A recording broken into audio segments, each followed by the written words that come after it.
Chicago box is an incredibly simple yet effective way to play through a 12-bar blues. Grab your guitar and I'll show you exactly what to do. So as per the intro jam, I'll demonstrate in the key of A, but this could be transposed to any key on the fretboard. All you've really got to bear in mind is where your 1, 4 and 5 chords are. So here's a simple yet effective way to remember.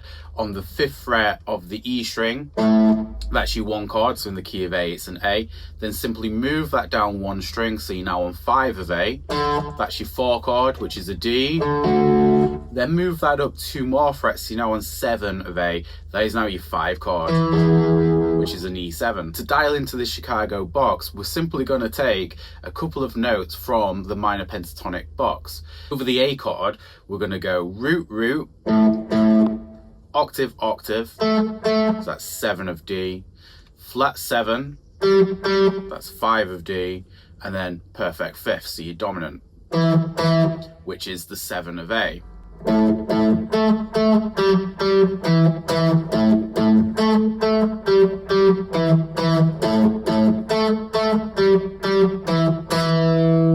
As you've probably already gathered, all these notes belong in the minor pentatonic box. But what really makes this an effective substitute for just playing stereotypical blues chords or even open position shapes is actually you're highlighting key chordal tones just like you would do in an arpeggio with the root, the octave, the flat 7 and the 5th. You're basically highlighting the notes of a dominant 7th chord.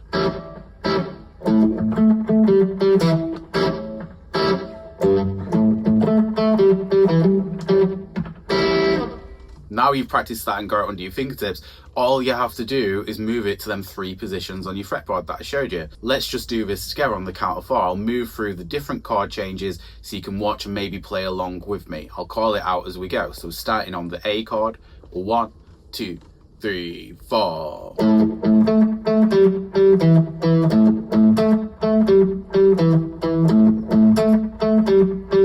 One more, then we'll move down a string. So this is now your 4 chord, back up a string, back to your 1. Now we're going to move to 7 of A, 5 of A, back to your 1.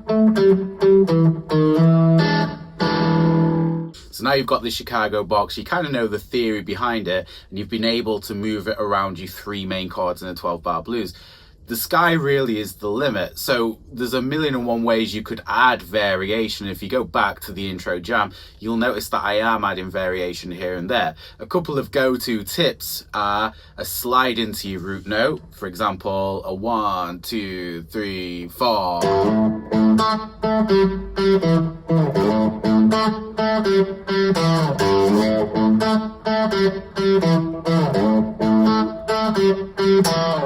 That adds a nice little pickup into the downbeat and a nice little bit of tension from the flat 7 into the root. Another variation is adding a little bit of rhythmic variety into your playing. So something like this, 2, 3, 4.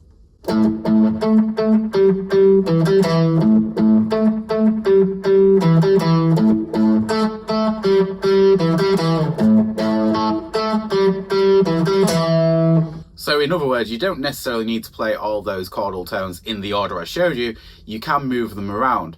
And that leads me to my 3rd point, is that you can change the direction of the box. So whereas we're going root, root, octave, octave, you could move up to the 5th and do it this way.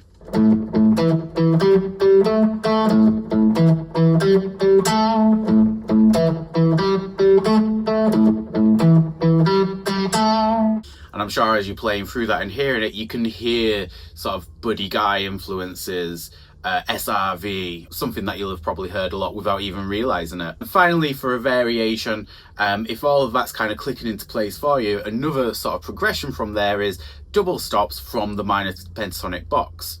So remember what I said, all of these notes within the Chicago box are also within the minor pentatonic scale. So what you can do now is challenge yourself to try and add to the box but fragment some double stops around it, a little bit like this. 2, 3, 4.